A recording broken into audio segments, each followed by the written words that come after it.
E aí, coisa de menina, uma conversa sobre gênero, sexualidade, maternidade e feminismo, uma conversa entre Maria Homem e Contargo Caligares, uma série que eu iniciei essa semana e vou levar até o fim dessa semana. Provavelmente na próxima semana eu começo outra série para dar conta do conteúdo que eu quero trazer aqui, né? Porque é bastante coisa. E a gente terminou ontem, né? No primeiro episódio dessa série, com uma afirmação aqui do Contardo, né? Só alguém realmente idiota pode achar que a diferença de gênero é uma consequência da diferença natural entre os supostos dois sexos. Daí a Maria Homem aqui continua. Uma afirmação desse tipo esconde uma base transcendente e é, em última instância, religiosa. A diferença natural e fixa entre os dois sexos só pode existir como consequência da ideia de uma criação divina, de um garantidor quase teológico, um Theos anterior, inclusive a natureza, que seria o autor de uma criação. Algo como: e criou Deus o homem à sua imagem. A imagem de Deus o criou, homem e mulher os criou, como está escrito no Gênesis. Enfim, as categorias homem e mulher só conseguem existir no âmbito das palavras, do simbólico, e não na realidade vasta e complexa da natureza, e muito menos na realidade mais vasta e mais complexa das relações humanas concretas. As categorias homem e mulher só conseguem existir no âmbito das palavras, do simbólico. Quando a gente pensa, talvez, no simbólico, né, a gente está falando de possibilidades, né, de possibilidades de como dizer e entender isso, né? A gente simboliza a ideia de homem e mulher, mas na realidade vasta e complexa da natureza, a gente vê que as relações são mais complexas, mais concretas, né? Eu continuo contando aqui. Eu queria acrescentar uma coisa importante nesta altura, para que se entenda qual é a situação do debate ao redor desse tema.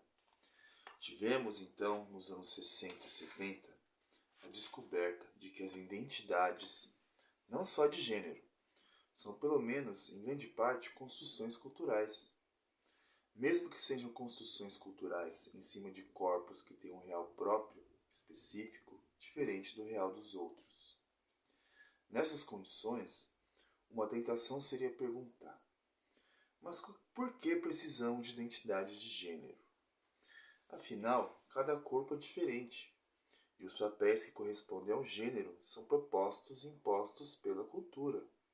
Por que não ficamos cada um com sua individualidade? Você, leitor, é homem ou mulher? Somos todos bichos únicos. Eu sou Waller ou Moomin? E você? Interessante essa pergunta, né? Essa questão que o Contardo traz. Por que precisamos de identidade de gênero? Me leva a uma outra questão que geralmente surge, especificamente em determinada época do ano, que é aquela questão: por que temos um dia da consciência negra? Né? Por que temos o dia da mulher? Por que não temos o dia do homem? O dia do branco? Por que? Por que se fala de orgulho gay e não se fala de orgulho hétero? São perguntas que não está levando em conta o que implica essas diferenciações, né? Por que é necessário ainda se reafirmar, vamos dizer assim, se definir, né? Se a gente colocar aí na linguagem mais do senso comum, que é uma coisa que eu escuto e já escutei, né? Por que eu preciso me definir? Por que eu não posso ser simplesmente uma pessoa que gosta de pessoas, uma pessoa que um dia se veste como num visual mais feminino, no outro mais masculino? Por quê? Por porque existem as violências, né? Não é à toa aí que o Contardo traz as revoluções dos anos 60 e 70, né? Que foi quando a juventude, em particular, de novo a juventude, foi às ruas, foi lutar pelo seu direito de existir tal qual é, né? Daí surgem aí questões relacionadas ao gênero, a questão da mulher, a questão dos gays, das lésbicas, das transexuais, dos transexuais. Então, assim, eu diria também que, na minha visão, seria muito mais interessante se essa individualidade fosse respeitada e reconhecida. Mas não é assim que funciona a nossa cultura, a nossa sociedade. Porque a gente ainda mata muito transexuais no Brasil, ainda tem muito feminicídio, ainda tem muito caso de abusos e estupros.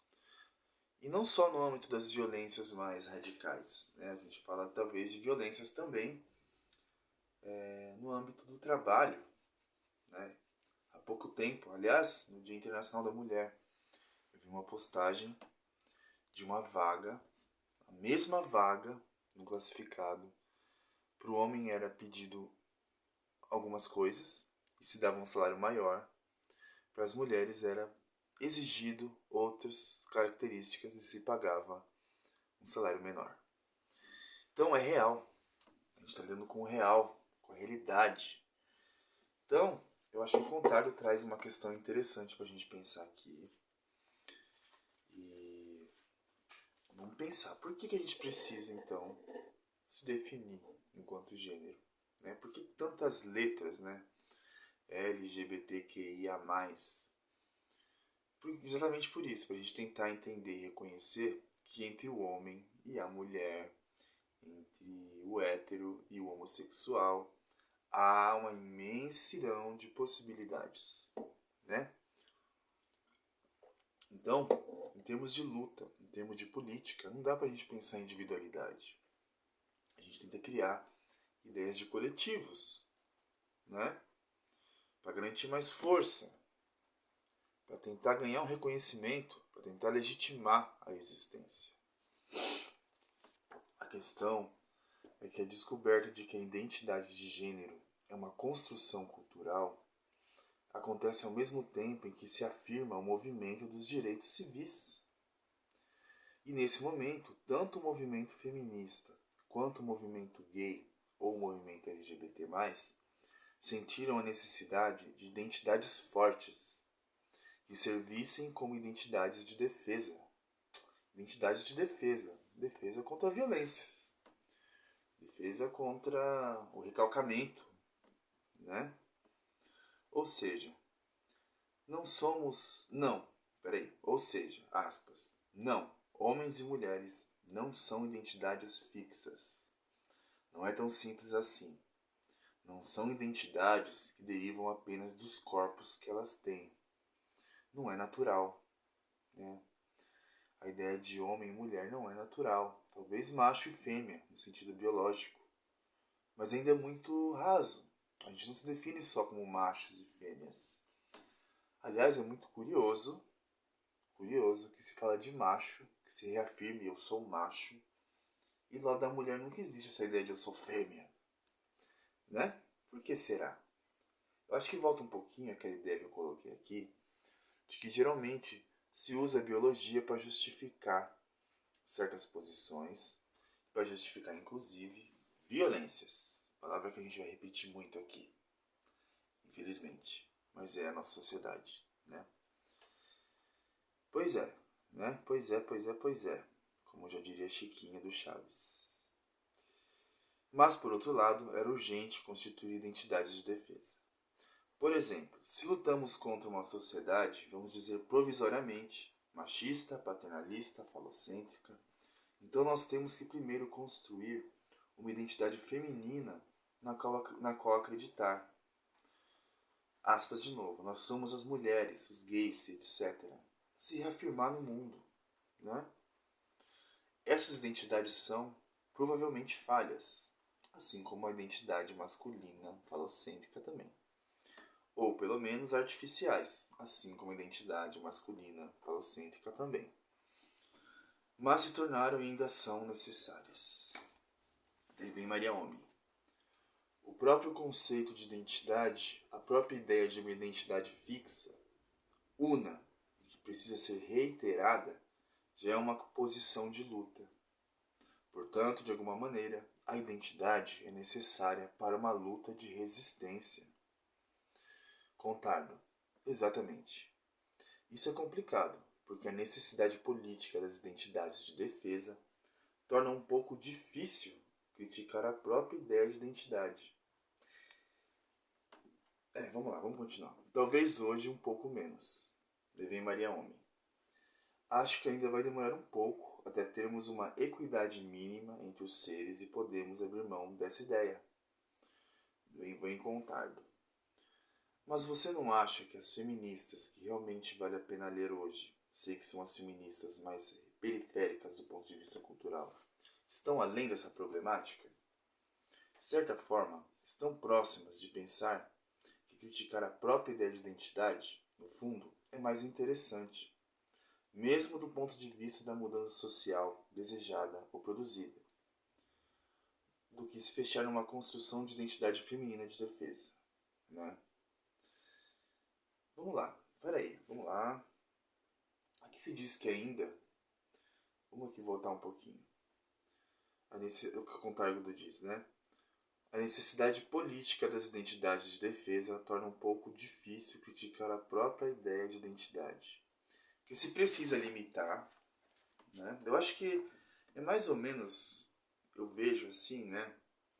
Mais ou menos como a lógica, a ideia que a gente pensou na Espécie que Sabe, da Viviane Mosé, né? Quando ela diz que a linguagem, ela precisa existir, os conceitos precisam existir, mesmo que limitando as coisas, para tornar as coisas reais, para tornar as coisas legítimas, existentes no mundo. Talvez com essas identidades também seja assim, porque as identidades são nomeações, a gente pensar, em primeira instância. Né? Não é só nomeação, é bem mais. São conceitos, são ideias, né? Tem toda aí uma riqueza subjetiva dentro disso. Mas as identidades, elas delimitam, né? Se acontece uma violência, a gente pode dizer, essa violência aconteceu porque fulano ou fulano é transexual. Não foi uma violência por violência. Aconteceu uma violência, uma morte, porque era uma mulher. Não foi simplesmente uma violência geral, né? Generalizada, uma violência, como se diz, eu perdi a palavra. Uma violência que poderia acontecer com qualquer um. Tem uma especificidade nisso, né? A violência de gênero é bem específica. Então, sim, né? Eu acho que seria interessante que a gente pudesse superar a ideia de identidade, mas nossa cultura, ela demanda um outro posicionamento. Ainda, né? A gente entra aí numa coisa que se chama identitarismo, né? Que causa muita controvérsia aí no meio político e na psicanálise também. A gente teve aí recentemente umas declarações da Elizabeth Roudinesco, uma psicanalista muito influente, muito popular lá da França, francesa. Ela trouxe aí umas declarações polêmicas sobre a ideia de identitarismo, de identidade sexual, né? E claro, né, a gente está falando de uma mulher da França, branca, né, burguesa. Então as críticas são válidas, mas a gente não precisa destruir as pessoas, né? As pessoas, mesmo quando elas falam bobagens, como Elizabeth Roudinesco, é um recorte de uma ideia que a gente não precisa abraçar, não. A gente vive aqui no Brasil, essa diversidade toda, né?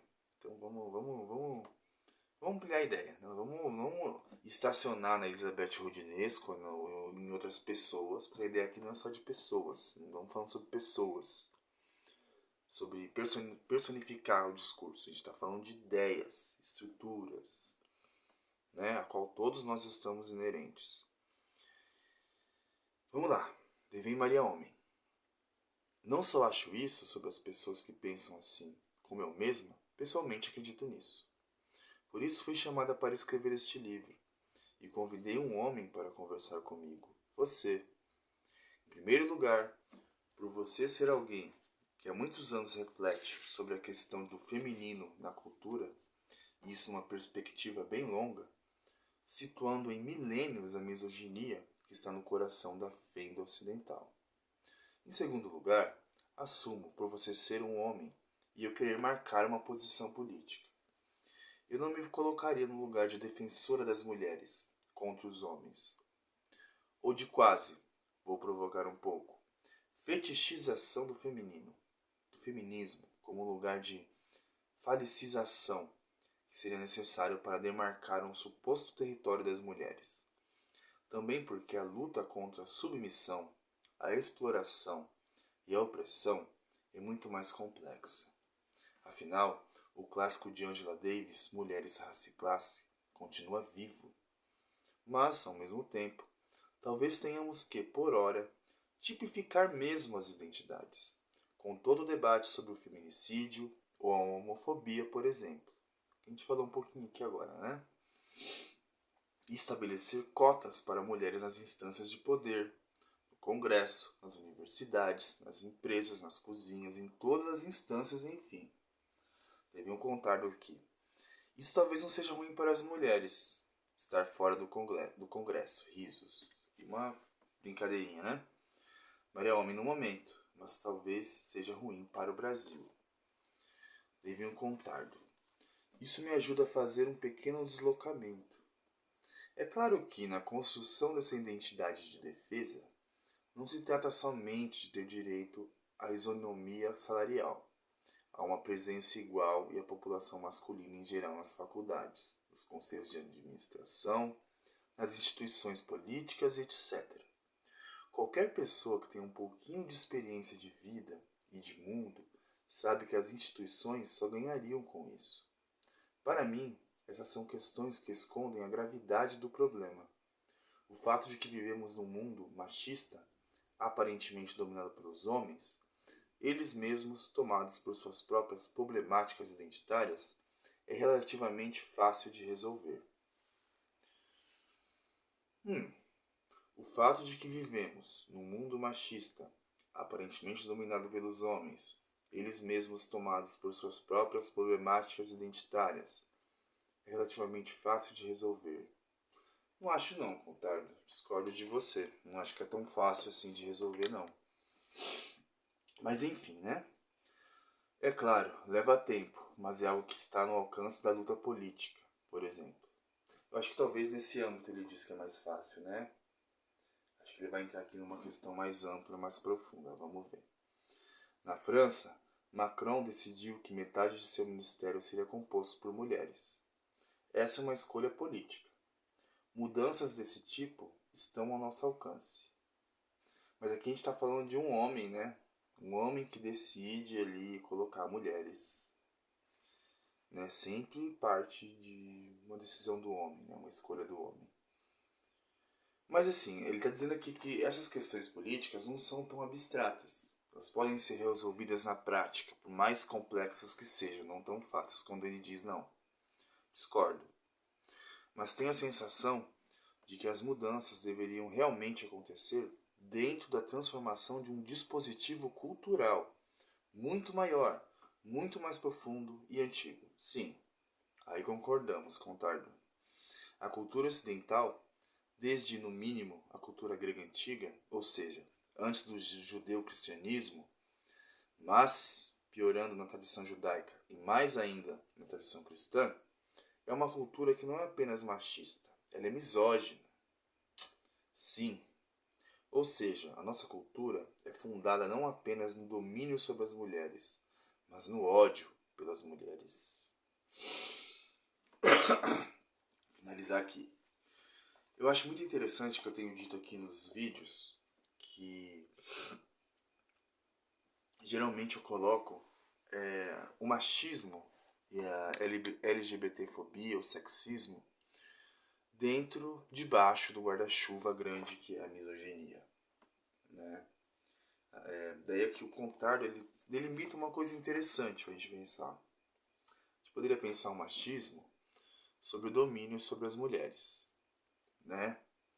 E talvez a misoginia, o ódio contra as mulheres, pelo feminino, né? Inclusive vai ser no nosso próximo vídeo a gente vai entrar nesse aspecto, o ódio à mulher. Mas vamos lá, olha só. A gente está falando aqui de questões tanto concretas, materialistas, materiais aqui no mundo, que a gente consegue ver, tocar, como questões mais subjetivas, mais profundas, né? A gente está falando de subjetividades, subjetividade masculina, subjetividade feminina, subjetividade queer, subjetividade gay, subjetividade bissexual, subjetividades. Eu acho que a gente vai entrando aí em ideias mais abstratas, em ideias que elas aparecem, como eu sempre digo aqui, nos discursos, né? E de novo, eu acho que eu sempre vou chamar os homens para isso, que os homens precisam urgente abrir mão de certos privilégios, né? Privilégios que geram violências, privilégio de consumir a mulher como produto, como objeto, privilégio de poder rir da mulher, a mulher é ridicularizada ainda. Inclusive, fazer aqui um parênteses, uma coisa que eu quero falar há muito tempo. Tá na moda, né, já há um tempo, esses carinhas de TikTok, que faz aqueles videozinhos, aquelas sketches, né? Vocês já devem ter visto, né, uma coisa meio assim, meio... Deixa eu fazer até parecido aqui, vou fazer um papel de ridículo, mas é pra explicar. O cara faz um videozinho no TikTok, ele faz uma sketch, uma situaçãozinha cotidiana engraçadinha, e geralmente ele faz isso aqui, ó. Ele coloca um pano na cabeça para dizer que é uma mulher, e geralmente a sketch ela vai meio que ridicularizar as mulheres de algum jeito. Eu não sou contra não, até curto alguns, sigo alguns, acho engraçado algumas coisas. Mas assim, de fenômeno cultural falando, por que a mulher, por que a gente ainda acha a mulher tão engraçada? Né? Tão motivo de chacota, tão motivo de piada, né? Pois é, né? Por que é tão... Por que o homem coloca aqui um negócio, não? Toda vez que um homem vai se travestir de mulher, não tô falando das transexuais e das travestis, não. Tô falando do homem hétero bancando palhaço. Ele sempre traz trejeitos mais ridicularizados. Será que a gente não tá falando um pouquinho aqui sobre ódio às mulheres? Ódio pelas mulheres? Subjugamento das mulheres? Será? Por que é tão fácil fazer isso? Por que é tão engraçado? Ainda é engraçado. Vocês acham engraçado?